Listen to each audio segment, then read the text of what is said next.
Buenas tardes, mi nombre es Pedro Alejandro Juárez Cortés. Estoy estudiando actualmente en el Instituto Tecnológico de Apizaco. Estoy cursando el 6º semestre de la carrera de Ingeniería Mecatrónica.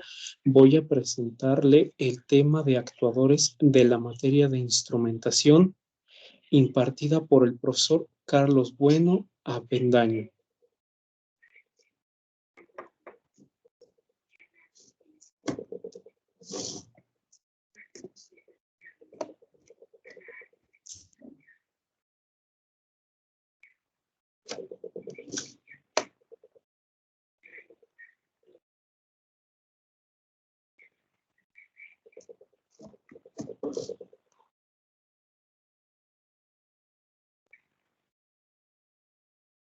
Como ya mencioné, vamos a presentar el tema de actuadores. Para empezar, ¿qué es un actuador?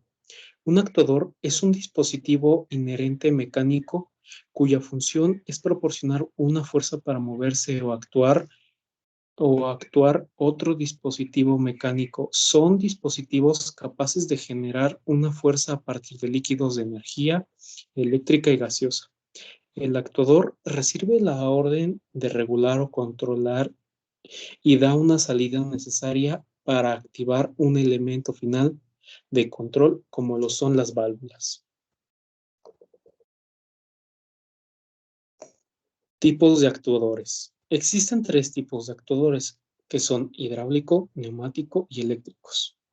Abajo podemos ver una tabla que se divide en los 3 actuadores y de nuestro lado izquierdo tenemos la fuerza generada de un movimiento, un elemento motriz, la transmisión de fuerza o torque y la conversión mecánica. En el actuador mecánico puede ver que es la presión de aire, el émbolo, pistón o veleta, el eje o cremallera, yugo o piñón respectivamente. En el actuador eléctrico sería la energía eléctrica, el motor eléctrico, el reductor y en la conversión mecánica no hay. En el actuador hidráulico sería la presión hidráulica, émbolo, pistón o veleta, un eje y yugo o piñón. Actuadores eléctricos. La estructura de un actuador eléctrico es simplemente en comparación con la de los actuadores hidráulicos y neumáticos, ya que solo se requiere de energía eléctrica como fuente de poder. Como se utilizan cables eléctricos para transmitir electricidad y las señales es altamente versátil y prácticamente no hay restricciones respecto a la distancia entre la fuente de poder y el actuador. Los actuadores neumáticos son los mecanismos que convierten la energía del aire comprimido en trabajo mecánico, aunque en esencia son idénticos a los actuadores hidráulicos. El rango de compresión es mayor en este caso, además de que hay una pequeña diferencia en cuanto al uso y en lo que se refiere a la estructura, debido a que estos tienen poca viscosidad.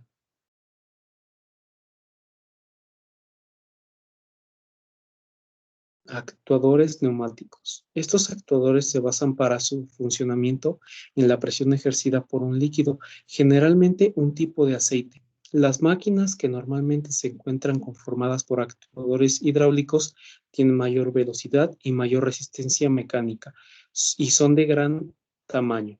Por ello, son usadas para aplicaciones donde requieran de una carga pesada. Existen 3 grandes grupos, como son el cilindro hidráulico, el motor hidráulico y el motor hidráulico de oscilación. El cilindro hidráulico. Este está conformado por un barril. Aquí es donde entra y salen los cilindros hidráulicos. Los sellos hidráulicos son aquellos que bloquean el paso del aceite de un lado del pistón al otro. El vástago, que es la barra que se encuentra cromada que permite la transmisión de fuerza que se genera por la presión de entrada de aceite en estos mismos cilindros. Y finalmente, el pistón. El pistón o émbolo de los cilindros hidráulicos es empujado por el flujo de entrada o de salida dentro del barril. Y ya que el vástago está soldado a él, cuando el pistón se mueve hacia cada uno de los lados del cilindro, el vástago se contrae o se extrae. El motor hidráulico. En esta imagen puede ver cómo está conformado un motor hidráulico, ya que tiene el puerto de entrada, los engranes de conducción o conducido, que son los que giran mientras fluye el aceite, el engrane impulsor hacia el puerto de salida, y aquí tenemos lo que nos está marcando estas dos pequeñas líneas, que es la presión de la bomba, que sería lo que está de color negro, y la presión atmosférica, que sería lo de color blanco.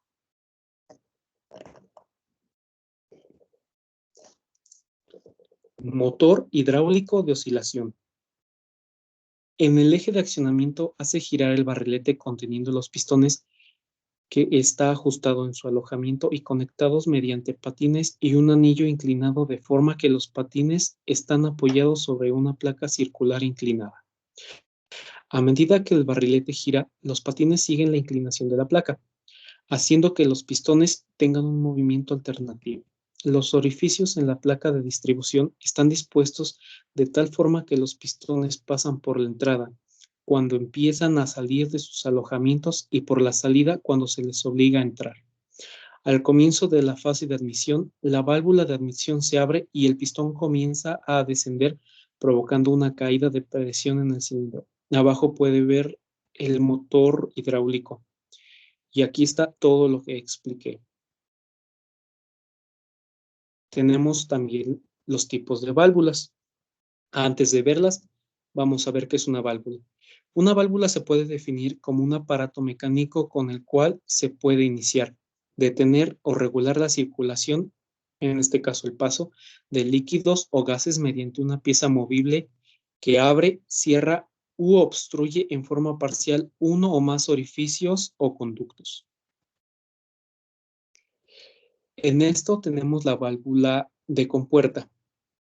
Es utilizada para el flujo de fluidos limpios y sin interrupción. Cuando la válvula está totalmente abierta, el área de flujo coincide con el diámetro nominal de la tubería, por lo que las pérdidas de carga son relativamente pequeñas. Este tipo de válvula no es recomendable para la regulación o estrangulamiento, ya que el disco podría resultar erosionado. Parcialmente abierta puede sufrir vibraciones. De su lado derecho puede ver la válvula, una imagen de cómo se ve en la vida real. También tenemos la válvula de diafragma. Las válvulas de diafragma se utilizan para el corte y estrangulación de líquidos que pueden llevar una cantidad de sólidos en suspensión. En las válvulas de diafragma se aísla el fluido de las partes del mecanismo de operación. Esto las hace idóneas en servicios corrosivos o viscosos, ya que evita cualquier contaminación hacia o del exterior. Las, las aplicaciones de este tipo de válvulas son principalmente para presiones bajas y pastas aguadas, que a la mayoría de los demás equipos los correrían y obstruirían, son de rápida obertura. La válvula de globo. Una válvula de globo es de vueltas múltiples, en la cual el cierre se logra por medio de un disco o un tapón, que se cierra o corta el paso del fluido en un asiento que suele estar paralelo con la circulación en la tubería, que es recomendada para la estrangulación o regulación de circulación, para accionamiento frecuente, para corte positivo de gases o aire, cuando es aceptable cierta resistencia a la circulación. Y algunas aplicaciones serían servicio en general para líquidos, vapores, gases corrosivos o pastas semilíquidas. Válvula de aguja. La válvula de aguja es llamada así por el vástago cónico que hace de obturador sobre un orificio de pequeño diámetro en la relación el diámetro nominal de la válvula. Es posible encontrar diseños con la disposición de los puertos de entrada y salida de la válvula de forma angular recta 90 grados o lineal 0 grados. También tenemos la válvula de ángulo, que estas son muy similares a las de globo. Su diferencia principal es que el flujo del fluido hace un giro de 90 grados. La válvula de cono fijo. Estas válvulas regulan el fluido desde el goteo hasta el sellado hermético. Además, siguen siendo eficaces para cualquier posición del vástago. Válvula tipo pinch, idóneas en servicios de líquidos pastosos y partículas sólidas en suspensión. Evita el contacto con los mecanismos de la válvula y cualquier tipo de contaminación hacia o desde el exterior. Generalmente la válvula pinch está limitada a trabajar a bajas presiones. Válvula de bola. Una válvula de bola o válvula de esfera ese es un mecanismo de llave de paso que sirve para regular el flujo de un fluido canalizado y se caracteriza porque el mecanismo regulador situado en el interior tiene forma de esfera perforada. Válvula de mariposa. La válvula de mariposa es de un cuarto de vuelta y controla la circulación por el medio de un disco circular con el eje de su orificio en ángulos rectos con el sentido de la circulación.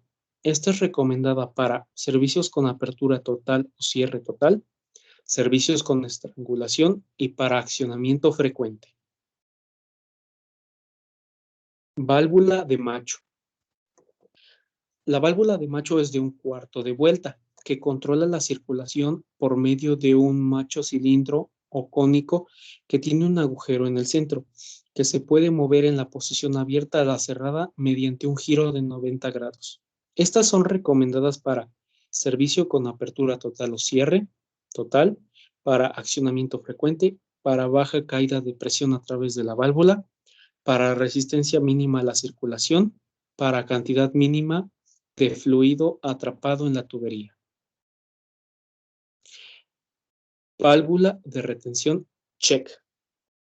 Son integrales y se destinan a impedir la inversión del flujo en una tubería.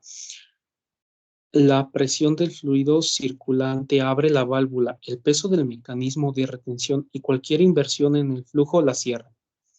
Los discos y componentes móviles pueden estar en movimiento constante si la fuerza de velocidad no es suficiente para mantenerlas en su posición estable de apertura total.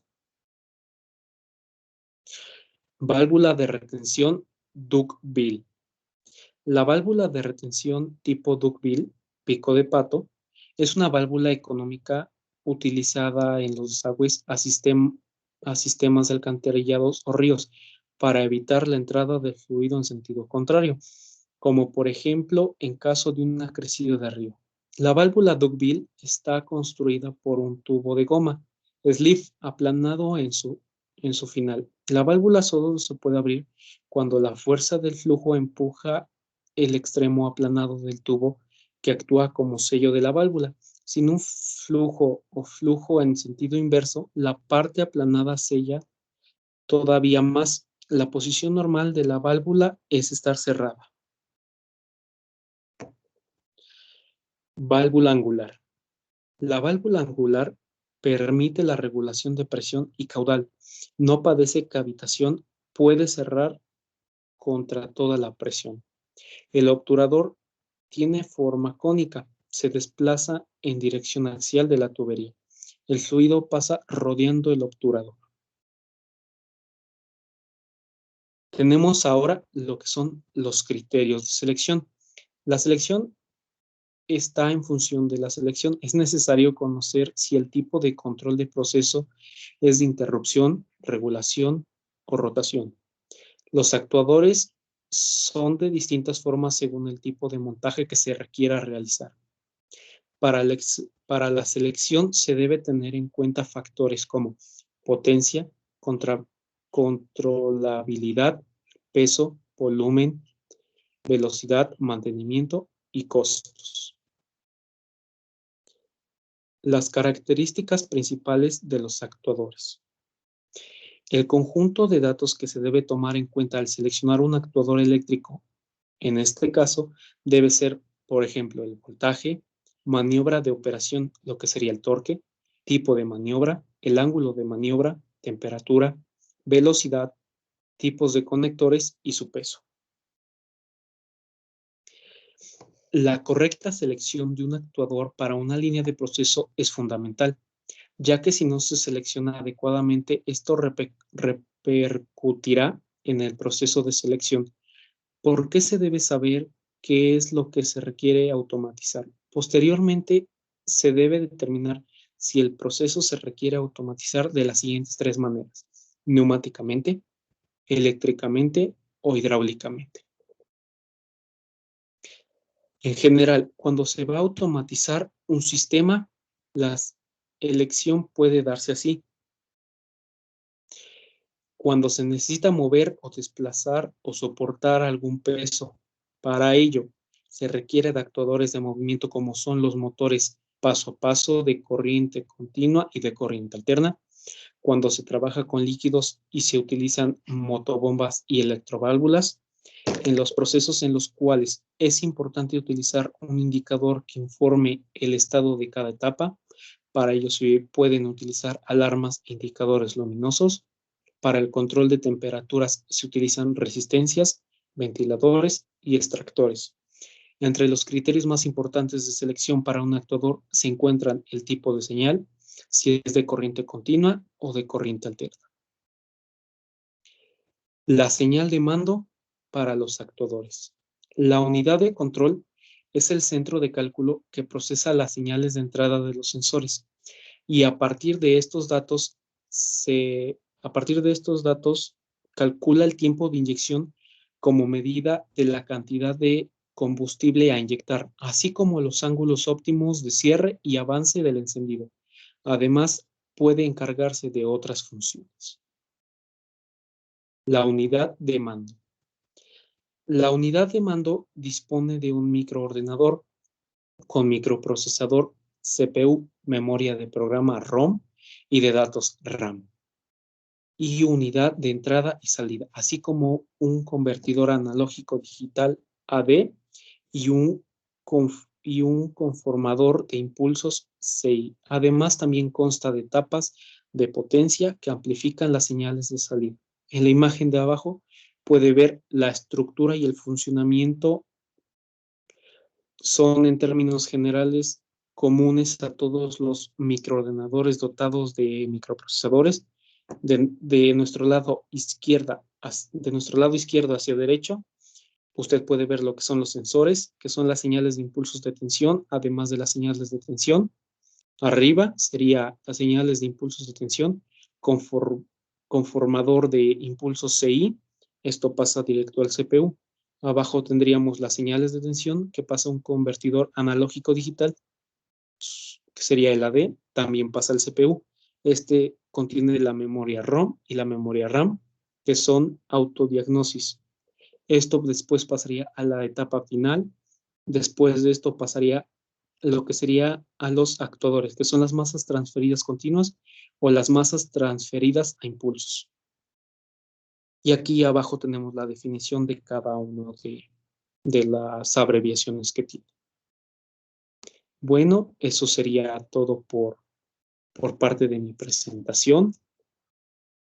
No queda más que agradecerle por su atención, profe, y espero que pueda disfrutar del video. Con esto sería todo lo que yo daría por terminada mi presentación de lo que sería del tema de actuadores de su materia, y nos vemos pronto.